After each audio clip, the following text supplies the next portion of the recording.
বিসমিল্লাহির রহমানির রহিম। আপনারা সবাই জানেন যে রমজান মাসে রোজা রাখার পরে এই ঈদুল ফিতরের জামাতে অনেক মানুষ আসবে এবং অত্যন্ত সৌহার্দ্যপূর্ণ সুন্দরভাবে সুন্দর পরিবেশে জামাতটা যাতে আয়োজন করা যায় এই সমস্ত ফ্যাসিলিটি ঠিক রাখার জন্য আমরা ইতিমধ্যে 15-20 দিন আগে প্রস্তুতিমূলক সভা করেছি। সেখানে কমিটির সবাই ছিলেন।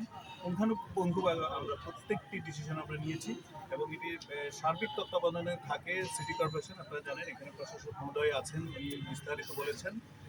শুধুমাত্র সরকারের প্রতিনিধি হিসেবে প্রতিটা জেলায় ঈদুল ফিতর এবং ঈদুল আজহা উদযাপনের জন্য যে আহ্বায়ক কমিটি আছে সেই আহ্বায়ক হিসেবে জেলা প্রশাসক শুধু ওই সভাটি আহ্বান করেন।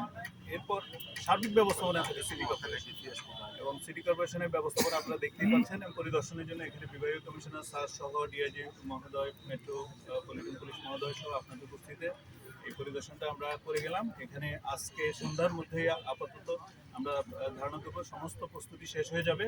আর টাইম আপনারা জেনেছেন সকাল 8টায় এখানে একটি জামাতই হবে। ঐতিহাসিকভাবে এখানে প্রায় ভিতরে অন্তত 40,000-এর মতো এখানে 93-94টি কাতার হয়। এখানে বিদ্যুতের ব্যবস্থা সার্বক্ষণিকভাবে থাকবে আর মাঠে ধুলা নিয়ন্ত্রণের জন্য এখানে পানি ছিটানো হবে। সিটি কর্পোরেশন বা ওয়াসাকে আমরা অনুরোধ জানিয়েছি। তাছাড়া সার্বিক নিরাপত্তা ব্যবস্থা ঠিকঠাক থাকবে। এই জায়গায় 8টায় জামাত অনুষ্ঠিত হবে আর পার্শ্ববর্তী টাউন জামে মসজিদে সকাল 9টায় এবং 10টায় আরও 2টি জামাত অনুষ্ঠিত হবে। মাঝামাঝি 8:30টায় হচ্ছে আমাদের বয়রাতে যে মডেল মসজিদ আছে সেখানে একটি জামাত অনুষ্ঠিত হবে। এছাড়া বড় বড় যে সকল ঈদের জামাতের যে কেন্দ্রগুলো আছে সেখানে জামাত অনুষ্ঠিত হবে। আশা করি সবার সহযোগিতায় সুন্দরভাবে আমরা এই ঈদ উদযাপন করতে পারবো।